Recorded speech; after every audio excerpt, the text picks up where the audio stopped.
महाराष्ट्र में जारी हिंदी भाषा विवाद लगातार जारी है। मुंबई के पायधुनी इलाके में हमने लोगों से भाषा को लेकर लड़ाई को लेकर मुस्लिम महिलाओं ने फराटेदार मराठी बोलकर नीतीश राणे के दावों को झूठा साबित किया। सहयोगी शाहिद अंसारी ने स्थानीय लोगों से बातचीत की रिपोर्ट देखी।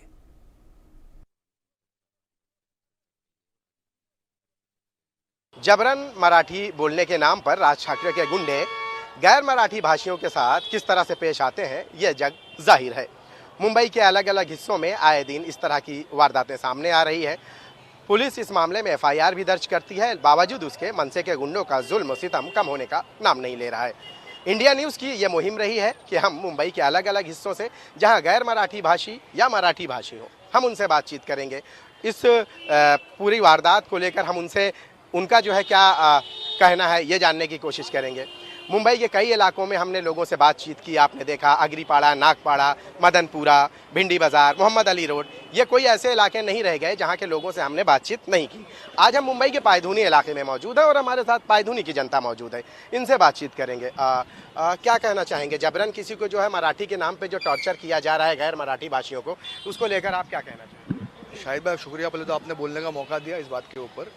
आपके चैनल के माध्यम से मैं बोलना चाहूँगा कि आप सभी लोग जानते हैं कि ये मुद्दे जो आते हैं, चाहे कोई भी पार्टी की तरफ से आए, काफ़ी सारी पार्टी है, बीजेपी भी बोलती है, एमएनएस भी बोलती है। नहीं, अभी तो जुल्म का पहाड़ जो तोड़ा जा रहा है वो मनसे की तरफ से है। जो भी पार्टी बोलती है, जो भी पार्टी के नुमाइंदे बोलते हैं, आपको समझना पड़ेगा कि बीएमसी के इलेक्शन के टाइम पे या किसी और इलेक्शन के टाइम पे इनको भाषा क्यों याद आती है। ठीक है, ये जो एरिया है मोहम्मद अली रोड, मीनारा मस्जिद, आस एतराफ़ का एरिया है, बहुत बिजनेस एरिया है, शांतिपूर्वक एरिया है। आप यहाँ नज़र घुमाएंगे तो हर जगह पे बिजनेस कम्युनिटी आपको दिखाई देगी। तो आधी शॉप्स आप देखेंगे तो मारवाड़ी कम्युनिटी की है, आधी शॉप्स आप देखेंगे तो मराठी कम्युनिटी की है, आधी शॉप्स आप देखेंगे जवेरी बाजार में आप जाएंगे तो पूरा गोल्ड की सबसे बड़ी मार्केट आपके यहाँ है। तो आप देखेंगे तो हमारा जो पीछे का जो एरिया है वहाँ पे बहुत सारे मराठी बिजनेस ओनर्स भी हैं। यहाँ पे मुस्लिम शॉपकीपर्स हैं। तो हमारा बोलने का मतलब ये है कि ये राजनीति करके कोई फ़ायदा नहीं है, इससे आपको वोट नहीं मिलने वाला। खास करके हमारे एरिया में तो बिल्कुल नहीं मिलने वाला। ये जो बम्बई है ये सब जानती है, सबको पहचानती है। बम्बई का दिल बहुत बड़ा है, उसने हर भाषा के लोगों को अपनाया है। ठीक है, पहली बात तो ये, हम मराठी की बहुत बहुत बहुत आदर करते हैं। महाराष्ट्र की भाषा है, हम उसका बहुत आदर करते हैं। हम सबको मराठी बोलने आती है, हमने स्कूल में पढ़ी भी है। जी जी, हमारी सब्जेक्ट भी रही है मराठी। आती है मराठी? बोल लेते हैं आप? बोल लेते हैं, लिख लेते हैं, पढ़ लेते हैं। ठीक है, तो कहने का मतलब मेरा ये है कि देखिए, बोलना मराठी एक अलग बात है और बुलवाना एक अलग बात है। ठीक है, अगर हमको ज़रूरत है कहीं पे बात करना है, हम बीएमसी जाते हैं, हम कोई गवर्नमेंट ऑफिस में जाते हैं, वहाँ हमको ज़रूरत पड़ती है बात करने का, इंटरेक्शन करने का उनसे, हम पुलिस स्टेशन जाते हैं या हम कोई मराठी भाई से मिलते हैं तो आसानी हो जाती है। नहीं, आसानी की बात नहीं है, हम खुले दिल से उनसे मिलते हैं। उनकी भाषा है, हमारी भाषा, हमारे स्टेट की भाषा है। आप अगर अभी मेरी जो दादी थे वो कोंकणी थे, तो वो कोंकणी भाषा बोलते थे, तो हमने कोंकणी भी सीखी।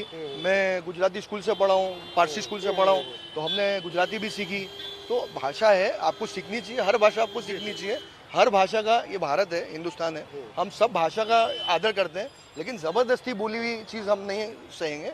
आप क्या कहना चाहेंगे कि जिस तरह से जो जबरन आपने देखा है ना महाराष्ट्र के अलग अलग हिस्सों में पिछले 1 महीने के दरमियान क्या हो रहा है, जिस किसी को भी, जिस गरीब दुखिया को जो मजबूर है या नहीं बोल पाता, उसे किस तरह से टॉर्चर किया जा रहा है, क्या कहना चाहेंगे आप?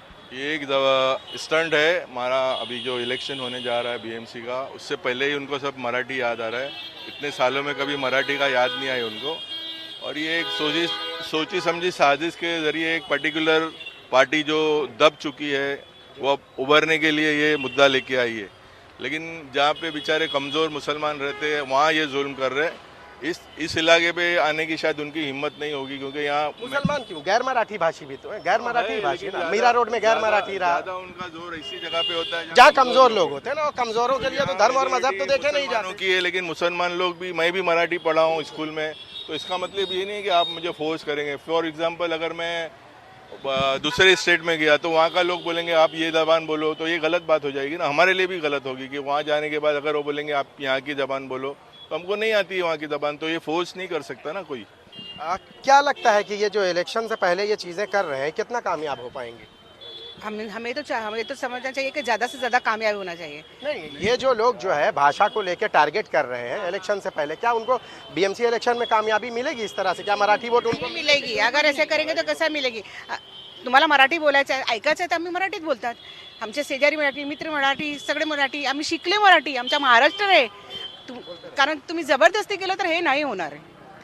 तो आप क्या कहना चाहते हैं कि जो जिस तरह से जो बीएमसी के इलेक्शन से पहले ये चीज़ें कर रही है, एक सियासी स्टंट है, यही कह हाँ जी. आप बोलिए. देखिए ये संविधान में तो ये लिखा ही नहीं है. 1950 का ही कानून है ये कि ना हम कोई भी भाषा बोल सकते हैं. हिंदी तो हम बोल ही सकते हैं. हाँ, और हिंदी हमारी भाषा है, मातृभाषा हमारी हिंदी है. तो ये क्यों इतना फोर्स किया जा रहा है? तो इससे ही लगता है ना कि ये भेदभाव हो रहा है. ये ऐसा नहीं लग रहा है कि पहले तो आदमियों के साथ भेदभाव, अब भाषा के साथ भेदभाव शुरू हो गया? हाँ बिल्कुल, अभी भाषा के साथ भेदभाव हो रहा है. हम खुद महाराष्ट्र के रहने वाले हैं, हमको मराठी बहुत अच्छी आती है और अभी नहीं करना चाहिए इनको. आपके इलाके में ये सारे इशू हुए हैं कि नहीं मराठी ही बोलो तो यहाँ रहना है, ऐसा कभी? नाही कधी नाही झाला तसा. आता त्यांनी चालू केला आहे जबरदस्ती. त्यांनी यहाँ पे करता तो है. उनकी हिम्मत ही नहीं होगी कि बोलने के लिए. अगर तो हम कोई स्टेट में चले जाए तो राज ठाकरे को चाहिए कि कोई स्टेट में चले जाए और उनको बोले कन्नड़ बोलो, वो बोल पाएंगे? अगर उनको फोर्स किया जाएगा तो कुछ भी नहीं. इस तरह से उनको सोचना चाहिए कि ये तो सबके लिए है, ये संविधान तो सबके लिए है और ये है ये. नीतीश राणे ने इन्हीं इलाकों का जिक्र किया है ना अपनी बातचीत में कि क्या मतलब कि यहाँ क्या इस तरह के लोग खूंखार लोग रहते हैं क्या कि यहाँ मराठी नहीं बोल सकते? बताया है कि एग्जाम्पल लिया है कि अगर हिम्मत है तो वहाँ जाके करो, भिंडी बाजार में जाके भिंडी करो. बाजार ही क्योंकि खूंखार लोग रहते हैं यहाँ. खूनखार लोग नहीं रहते, एक दहशत है. और अगर कभी ऐसी नौबत आई तो देख लेंगे हम लोग भी, लेकिन ऐसी नौबत इस इलाके में तो नहीं आएगी. अच्छा, मनसे के गुंडे कभी इस इलाके में गुंडाई करने आए क्या? वो मस्जिद बंदर पे कुछ गिनती के लोग हैं, बस यहाँ कोई नहीं है. यहाँ पे पोपल कांग्रेस के लोग हैं और दूसरी पार्टी के लोग हैं. कभी वो कोशिश नहीं की है इस इलाके में लोगों को जबरन मराठी बुलवाना? हमारा जो एरिया है बहुत शांतिपूर्वक एरिया है. हमारे साथ एमएनएस के भी जो भाई बंधु है वो भी खुद आके हमारे साथ बैठते हैं, चाय पीते तो हैं. हिंदी बोलते हैं कि मराठी? हिंदी भी बोलते हैं, मराठी भी बोलते हैं, गुजराती भी बोलते हैं, सारी भाषा बोलते हैं. कि एमएनएस के अंदर खाली मराठी लोग हैं, मुस्लिम का लोग नहीं है. क्या कहना चाहेंगे? माझं तर म्हणणं आहे की आम्ही मराठी असून पण कधी हे शो केलेला नाही. दाढ़ी टोपी का ही तो इशारा नीतीश राणे ने किया था. नितीश राणेचं कामच तेवढं, त्याचं तेच आहे. पण आम्हाला मी मराठी शिकलो, मराठी राहिलोय, मराठीत उठणं बसणं सगळं आहे. तर मला माहिती आहे की आजपर्यंत आम्हाला कधी हा प्रॉब्लेम नाही आला. पण सध्या अब आपने ये तो मराठी में बोला, अब हिंदी में ही से समझा दीजिए क्या बोला आपने? हाँ, तो मैं ये बताना चाहूँगा कि भाई अभी तक तो हमको कभी मराठी में रह के मराठी के साथ में कभी कोई प्रॉब्लम नहीं आया. लेकिन अभी जब चुनाव आ रहा है तभी ये सब कुछ हो रहा है. नहीं तो इसके पहले तो हमको कभी किसी ने कोई प्रॉब्लम नहीं दिया. और आज भी हम किधर भी जाते तो हमको कभी कोई ने तकलीफ नहीं दिया. ना मन से कभी कोई था ही नहीं कि भाई हमको कोई ऐसा ऑब्जेक्शन लिया कि भाई तुम मराठी बोलो. हमको मराठी पूरी आती है. मैं मराठी स्कूल से पढ़ा हूँ, मराठी मीडियम हूँ, मैं सब कुछ हूँ मैं. लेकिन मेरे को आज तक ऐसा लगा नहीं कि भाई मेरे को कि मराठी की जहाँ जरूरत पड़ी वहाँ तो हमने पढ़ा ही है. आप बोलिए. सर, मैं 2 लाइन में अपनी बात ख़त्म करना चाहूँगा कि मराठी जो है ना वो मोहब्बत की लैंग्वेज है, थप्पड़ की लैंग्वेज नहीं है. अगर आप थप्पड़ मार के मराठी बुलवा रहे हो तो आप अपनी लैंग्वेज का लेवल डाउन कर रहे हो. तौहीन है एक तरह. ये मोहब्बत की लैंग्वेज, मोहब्बत से आप बहुत मोहब्बत. शुक्रिया हमसे बात करने के लिए. तो आपने सुना यहाँ के लोगों की जो बातचीत है. पायधीनु ये इलाका है जहाँ हजारों करोड़ का रोजाना टर्नओवर होता है. हर तबके के लोग यहाँ आते हैं, छोटे से लेकर बड़ा कारोबार यहाँ है. लेकिन भाषा को लेकर इस जगह पर तो कभी कोई लड़ाई देखने को नहीं मिली.